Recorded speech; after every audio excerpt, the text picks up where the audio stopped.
What is happening, you wonderful people? So the other night I got a chance to go see Final Destination Bloodlines. And in this film, when plagued by a violent and recurring nightmare, a college student heads home to track down the one person who might be able to break the cycle of death and save her family from the grisly demise that inevitably awaits them all. And that's all I can say without giving too much away. Let's talk about it.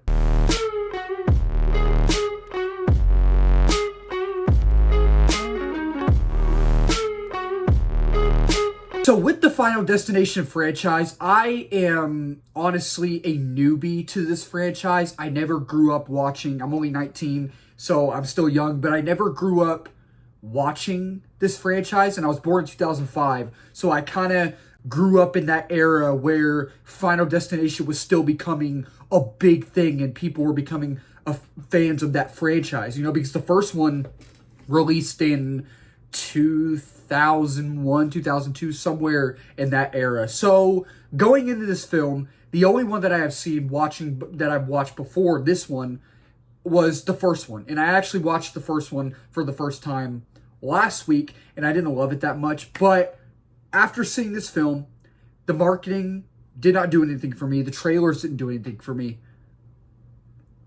I actually had a blast with this film, so let's talk about it. Starting off with the positives, I, again, had an absolute blast with this film, but I will talk about my negatives later.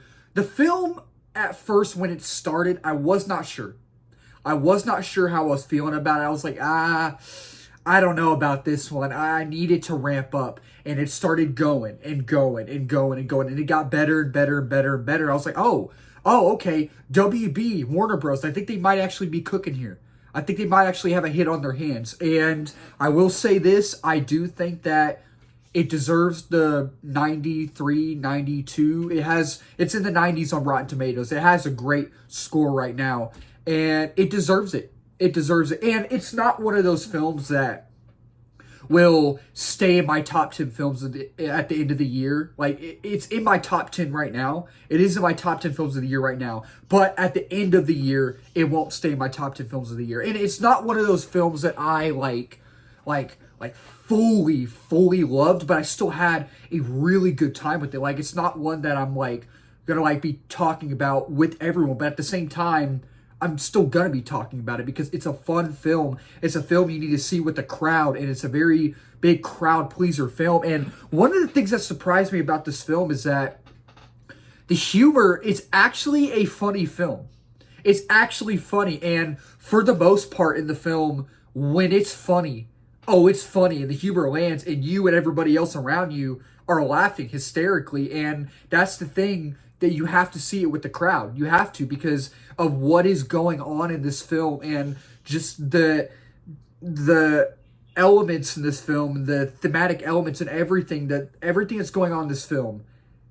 It's just so wince-inducing, and you're just like, I don't want to see that. And everyone's just like, I don't want to see, you know what I mean? And it's one of those things, like when I said a minute ago, it's funny, but at the same time, with that, it's also unironically funny because of what's going on in the film. And you're like, I do not want to see that. That is so gory, and that is so, that is nasty. I don't want to see that.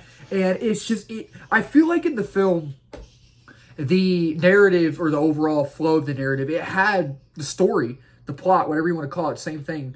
It had a good flow. It actually had a good flow, and I liked that about the film. It really did.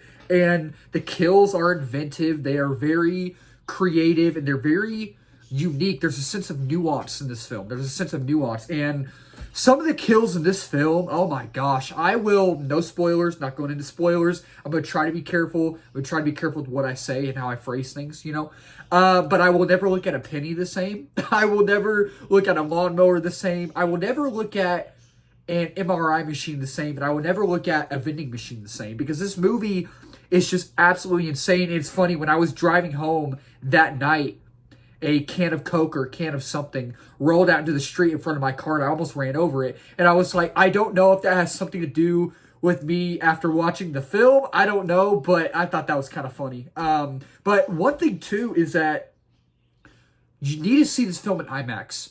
see it in IMAX because the aspect ratio changes in this film, and for what they were going for in this film, it works. Like what they were going for in the sense of what they were going for, it works. And you know, it's widescreen, but then changes to full screen. Every IMAX film you see, for the most part, is going to have that. But I thought it was cool in this film. I thought it was. It's cool in every IMAX film, but I thought it was cool in this one. And it's very, very tense. It's very gory. It's very grotesque. Trust me, it's grotesque.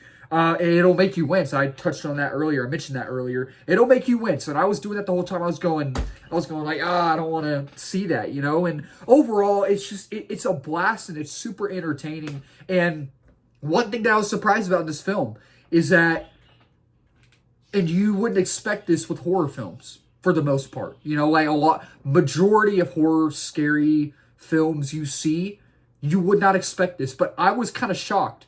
You actually give a crap about the characters. You actually care about what they're doing and what's going on with them and their chemistry together and their dynamics. Like you actually care about these two characters right here, their chemistry and dynamics together. These two characters, those two characters, and these two characters over here. And you're like, oh, when each one passes on in the film, you're like, oh, I didn't want that character to go. I actually like that character, you know? So I thought that shocked me. That surprised me. And I like that they took the time to actually sort of flesh out these characters and sort of give depth to these characters. And I thought that was cool. I thought it was really nice that they added that in the film. And it's just your jaw will be on the floor. My jaw was on the floor. There is a scene with, let's just say, a garbage truck that my jaw was on the floor. I was like, what? Oh, like I couldn't believe it. I was like, what just happened? And everybody around me was like, yo, what the heck? We were all laughing. We were all in freaking shock. And I was in shock. I could not believe what just happened. But it's just one of those things, man. It's like, it's fun.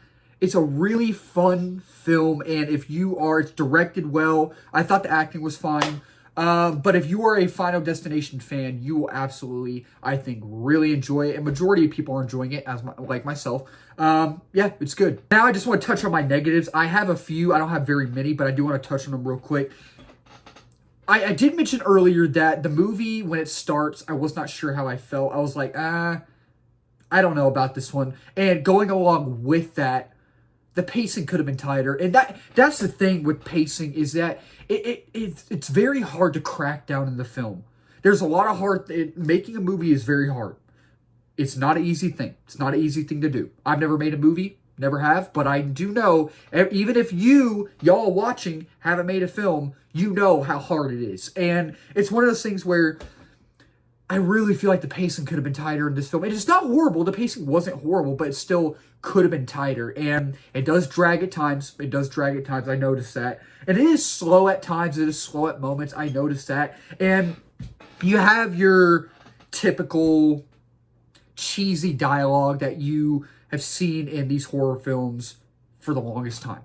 And the acting I thought was fine, but there were times where I was like, oh, that's rough.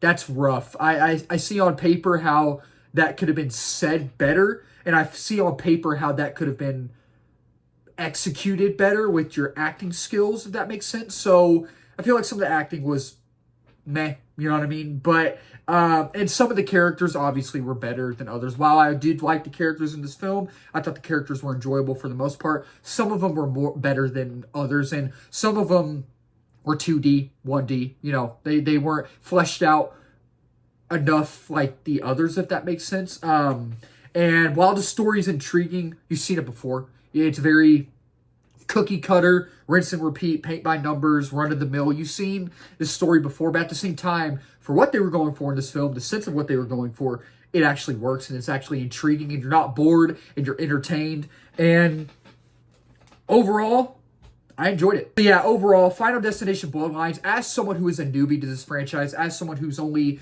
seen the first one besides this one and not being a fan of that one and really enjoying this one, I enjoyed it. It's got some cheesy dialogue. The acting at times is, you know, not great. And the story you've seen before and some characters are better than others, but you have to see it in IMAX, see it with the crowd. The humor is actually really funny. It works, and then the kills are very inventive and creative. So with Final Destination Bloodlines, I'm going to give this film a 3.5 out of 5 stars. And with Final Destination Bloodlines, I'm going to say dedicate your time. If you're a Final Destination franchise fan, if you've been a fan of this franchise for the longest time, I'll definitely say check it out. So that'll wrap up this video. Thank y'all so much for watching. If you're new to the channel, please don't forget to subscribe, like, comment, share this video. We are at 883 subs. Next big milestone is 900, reaching that quickly. And then 1K is a big one, and beyond that as well. And if you're new as well, I do movie reviews, TV show reviews, trailer reactions, movie live streams, movie news, movie rankings, all that wonderful movie stuff under the movie umbrella. And again, let's talk about it down below in the comments down below. Did y'all like Final Destination Bloodlines? Did y'all not like it? If y'all have not seen it yet, are y'all going to go see it in the theaters? Are y'all going to wait to see it on streaming? Let's talk about it down below. Keep talking movies, wonderful people. Cheers.